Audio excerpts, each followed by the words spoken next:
సరిగ్గా ఏడాది క్రితం ఇదే నెల జూలై 27న ఆ గ్రామస్తులంతా గాఢ నిద్రలో ఉన్నారు. వర్షం పడుతుండడంతో అంతా తమ ఇండ్లలో గడియలు పెట్టుకుని ఆదమరచి నిద్రపోతున్నారు. ఆ క్షణంలోనే వరదలు ఉప్పెనలా మారి ఆ ఊరిని ముంచెత్తింది. ఏం జరిగిందో అర్థం అయ్యేలోపే మోరంచవాగు రాక్షసిలా ఆ గ్రామంపై విరుచుకుపడింది. సునామీని తలపించే బీభత్సం సృష్టించింది. గ్రామస్తులంతా ఏకమై తమను తాము కాపాడుకునే ప్రయత్నం చేసుకున్న 5గురి ప్రాణాలను బలి తీసుకుంది రాకాసి వరద. ఇప్పుడు ఆ పాత జ్ఞాపకాలను గుర్తు చేసుకుంటున్నారు గ్రామస్తులు. దీనిపై ప్రైమ్ 9 స్పెషల్ స్టోరీ.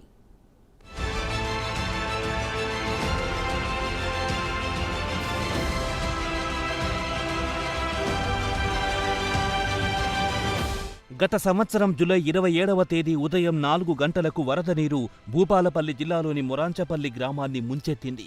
నిద్రలో ఉన్న జనం మేల్కునేలోపే వరద ముంచెత్తి చేయాల్సిన నష్టం చేసింది. అప్రమత్తమైన వారు ప్రాణాలు కాపాడుకున్నారు.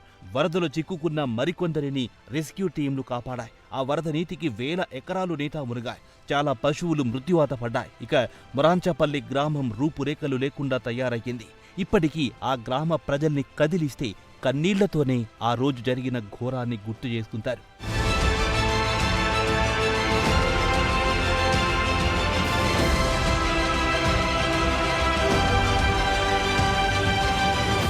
భూపాలపల్లి జిల్లాలోని మొరాంచపల్లి గ్రామంలో గతేడాది వరదలు సృష్టించిన జల ప్రళయం ఇంకా కళ్ల ముందు కదలాడుతూనే ఉన్నాయి. జూలై 27 అనగానే ఆ గ్రామస్తుల ఒళ్లు వణికిపోతోంది. జూలై 27 తెల్లవారుజామున 4 గంటలకు మొరాంచపల్లి వాగు తెగి గ్రామంలోకి వరద నీరు చేరుకుంది.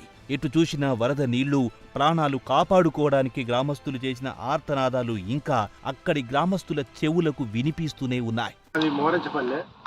నా పేరు శంకర్, పైన్ల శంకర్ అంటున్నాను అన్న. ఇక్కడ ఇప్పుడు సంవత్సరం, ఈ రోజు వరకు సంవత్సరం అయితే అది వాగచ్చిపోయి మాకు 3 గంటలకు స్టార్ట్ అయింది. పోయిన సంవత్సరం 3 గంటలకు స్టార్ట్ అయ్యి మధ్యాహ్నం 2, 3 అయ్యేదాకా కూడా వాగ అట్లే ఉన్నది.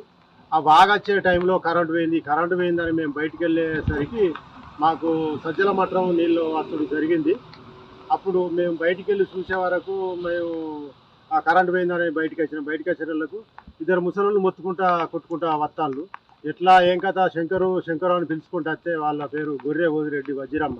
బయటికి వెళ్ళేసరికి వాళ్ళు చేతులు అందించినా కూడా నాకు దొరకకుండా వాళ్ళు ఒక గడ్డి భాగం కొట్టుకొని వస్తా అంటే దాన్ని వరదకు దాన్ని పక్కనేసుకొని వెళ్ళిపోయింది. అది అంత పరిస్థితి, ఘోరమైన పరిస్థితి. అంత ఇబ్బందులు మాత్రం మేము బాగా ఇబ్బందులు పడ్డాం.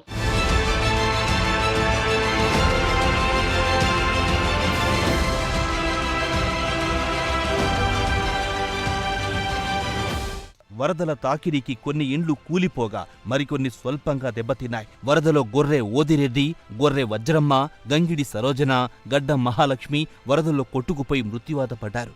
200కు పైగా పశువులు వరదల్లో చిక్కుకొని మరణించాయి.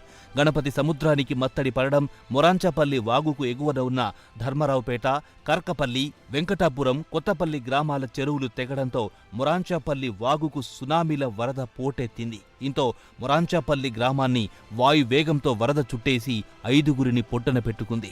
మాది మోరంచపల్లి గ్రామం. నా పేరు దొడ్డ ప్రేమలీల. మాది కిరాణా షాపు. అంతకుముందే 2 రోజుల ముందే సామాన్ ఇచ్చేసినాం. సామాన్ ఇచ్చేసినాం. తీసుకొచ్చిన 2 రోజులకి వాగు బాగా వచ్చింది. మేము పడుకున్నాక మా 3:30 టైంలో లేచేసరికి కొంచెం నీళ్ళు వచ్చినాయని లేచేసరికి మేము ఇంట్లో ఉండగానే మోకాలు మా నీళ్ళు వచ్చినాయి. మాకు ఏటో అర్థం కాకుండా ఇంటికి డోర్ ఇంత వాటర్ ఎక్కడ వచ్చినాయి, మనకి ఎప్పుడు రాలే కదా అనే బాధతో బయటకు పోయేసరికి మధ్య నడుము నుంచి నీళ్ళు వచ్చినాయి. మా ఇంటి చుట్టూ నీళ్ళు అయినా మొత్తం ఎటు పోకుండా అయింది. మేము మధ్యలో ఒక డోర్ పట్టుకొని మస్తు పెట్టుకుంటా చాలాసేపు మధ్యలో నీళ్ళ మధ్యలో ఉండిపోయినాం. అంతే మేము ఆ 2 నెలల మధ్యలో ఉంది. వాళ్ళు ఏం చేస్తుంది, మాకు 2 రోజుల మధ్యలో పెయింటింగ్ బడత వేసి మాకు నిలబడి తీసుకొని పోయి మమ్మల్ని మేము అక్కడికి మస్తు వణికిపోతాను, మస్తు ఏడుస్తాను.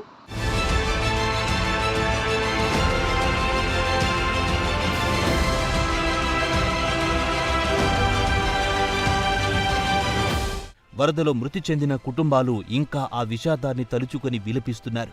తమ కళ్ల ముందే వరదల్లో కొట్టుకుపోతుంటే ఏమీ చెయ్యలేకపోయామని కన్నీంటి పర్యాంతమవుతున్నారు. గడ్డం మహాలక్ష్మి అనే మహిళ డెడ్ బాడీ 10 రోజులు వెతికినా ఎక్కడా లభ్యం కాలేదు. దీంతో శవం దొరకకుండానే కర్మకాండలు పూర్తి చేశారు కుటుంబ సభ్యులు. వ్యవసాయ పొలాల్లో పూర్తిగా ఇసుక మేతలు పేరుకుపోయాయి. ఇండ్లన్నీ పూర్తిగా ధ్వంసమయ్యాయి. పాడి పశువులు, గొర్రెలు వందల సంఖ్యలో మృత్యువాత పడడంతో జీవనోపాధి కోల్పోయి కట్టుబట్టలతో రోడ్డున పడ్డారు గ్రామస్తులు. అప్పటి బీఆర్ఎస్ ప్రభుత్వం బాధితులను పట్టించుకోకపోవడంతో స్వచ్ఛంద సంస్థలు ఆపన్న హస్తం అందించి వారిని ఆదుకునే ప్రయత్నం చేశారు. కమల వెంకటేశ్వర్లు, మాజీ సర్పంచ్ మోరెంచపల్లి. గత ఏడాది 2023 జూలై 27వ తారీఖు వరద ముప్పు వల్ల గ్రామం ముంచెత్తింది. అయినా ఈ రోజు నాటికి సంవత్సరమైన కాలంగా ఇంకా మర్చిపోలేని స్థితిలో మేము ఉన్నాం. ఆ వరద వల్ల వచ్చిన ప్రజలందరినీ ఆదుకున్న, సహాయ సహకారాలు అందించిన, కనీసం తినడానికి భోజనాలు ప్రతి ఒక్కటి సహాయం చేసిన వారందరికీ పేరు పేరున నా యొక్క హృదయపూర్వక నమస్కారాలు తెలియజేస్తున్నాను.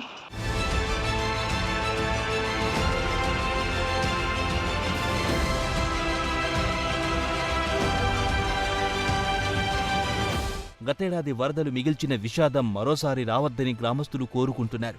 స్థానిక ఎమ్మెల్యే గండ్ర సత్యనారాయణ ధర్మరావుపేట ఊరి చెరువు అభివృద్ధికి 2.15 కోట్లు, కరకపల్లి ఉడుగులకుంటకు 85 లక్షలు, కొత్తపల్లిలోని దొమ్మటిపల్లి చెరువుకు 2.67 కోట్ల నిధులతో మరమ్మత్తు పనులు చేయించి చెరువులు మరోసారి తెగకుండా సంరక్షణ చర్యలు చేపట్టారు.